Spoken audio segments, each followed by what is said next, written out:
মুখ্য দরজার সামনে রাখা এই জিনিস রাজাকেও ভিখারি বানিয়ে দিতে পারে।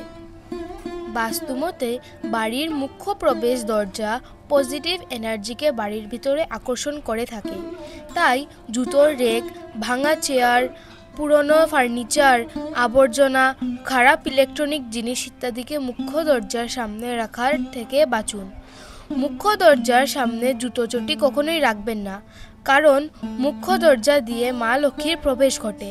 তাই জুতো চটি থাকলে মা লক্ষ্মী রাগ করেন, এর ফলে বাড়িতে অর্থের অভাব ঘটে।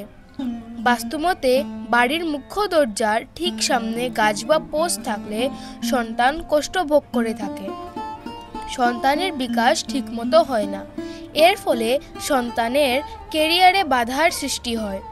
মুখ্য দরজার সামনে পোস্ট বা ইলেকট্রিক তার ইত্যাদি থাকলে বাড়ির মহিলাদের স্বাস্থ্য ক্ষতি হতে পারে। তাদের কোনো না কোনো সমস্যা সব সময় লেগেই থাকে। ঘরের 3টি দরজা এক সমান্তরালভাবে হলে সেই বাড়িতে কখনো আর্থিক উন্নতি হয় না। বাড়ির মুখ্য দরজাকে সুন্দর দেখানোর জন্য লোকে বিভিন্ন রকম গাছ লতা দিয়ে সাজিয়ে রাখে। সেগুলো প্রথম খুব যত্ন করা হয়, কিন্তু পুরনো হয়ে গেলে আর অতটা যত্ন করা হয় না। তার ফলে গাছগুলো শুকিয়ে গেলে বাড়িতে নেগেটিভ এনার্জির প্রবেশ বাড়িতে থাকে। বাস্তুশাস্ত্রের মতে বাড়ির মুখ্য দরজার সামনে কিংবা আশেপাশে শুকনো গাছ রাখা অশুভ মনে করা হয়। এর পরিণাম বাড়িতে থাকা মানুষদের ভাগ্যও গাছের মতো শুকিয়ে যায়। বেশিরভাগ লোকেই বাড়ির ডাস্টবিন মুখ্য দরজার সামনে থাকে। মুখ্য দরজা দিয়ে মা লক্ষ্মী প্রবেশ দ্বার হয়, তাই এর সামনে ডাস্টবিন রাখলে মা লক্ষ্মী প্রবেশ করেন না, আর্থিক হানি হয়ে থাকে। বাড়ির লোকেদের বুদ্ধিকেও প্রভাবিত করে থাকে এবং বাড়িতে কলহ সৃষ্টি হয়। কিছু মানুষ মুখ্য দরজার মানি প্লান্টকে রেখে থাকেন, কিন্তু বাস্তুমতে এটা ঠিক নয়। মানি প্লান্টকে ধন সম্পদের গাছ মনে করা হয়, তাই বাইরে রাখলে সবার নজরেতে পড়ে, ফলে বাড়িতে আর্থিক অবস্থা দুর্বল হতে থাকে। মুখ্য দরজার কখনো কালো রং ব্যবহার করবেন না। বাস্তুশাস্ত্রের মতে মুখ্য দরজার দিকে যাওয়ার রাস্তা অন্ধকার রাখবেন না, এতে বাড়িতে নেগেটিভ এনার্জিকে আকর্ষণ করে, তাই বাড়ির সদস্যদের মধ্যে বিবাদ সৃষ্টি হয়। বাস্তুমতে বাড়ির মুখ্য দরজার বাইরে মা লক্ষ্মীর মূর্তি লাগাতে নেই।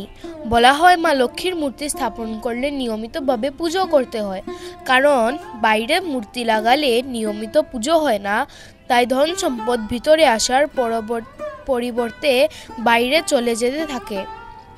বাস্তুশাস্ত্রের মতে বাড়ির মুখ্য দরজার সামনে কুয়ো বা গর্ত রাখতে নেই।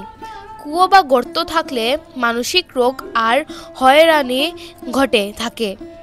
এমনিতেই ফেংশুই শাস্ত্রের মতে লাফিং বুদ্ধা রাখলে গুড লাক আর সমৃদ্ধি বুদ্ধির যোগ থাকে, কিন্তু বাস্তুমতে মুখ্য দরজায়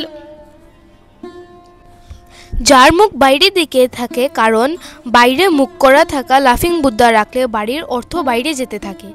ঝাড়ু মা লক্ষ্মীর রূপ মানা হয়, তাই কখনো মুখ্য দরজার কাছে ঝাড়ু রাখতে নেই, কারণ বাইরে থেকে আসা কোনো ব্যক্তির নজর ঝাড়ুতে পড়তে নেই এবং ঝাড়ুতে ভুল করেও পা দিতে নেই। এরকম করলে ধন হানি আর ঋণ হয়ে থাকে। বাড়ির মুখ্য দরজার উত্তর বা পূর্ব দিকে হতে হয় এবং চৌকাঠ অবশ্যই রাখতে হয়। মনে করা হয় এটা বাইরের নেগেটিভ এনার্জিকে শোষণ করে এবং পজিটিভ এনার্জিকে প্রবেশ করায়। বাড়িতে পজিটিভ এনার্জিকে আকর্ষণ করতে প্রত্যেক বৃহস্পতিবার মুখ্য দরজার হলুদ ফুলের মালা লাগান, অবশ্যই লাভ হবে।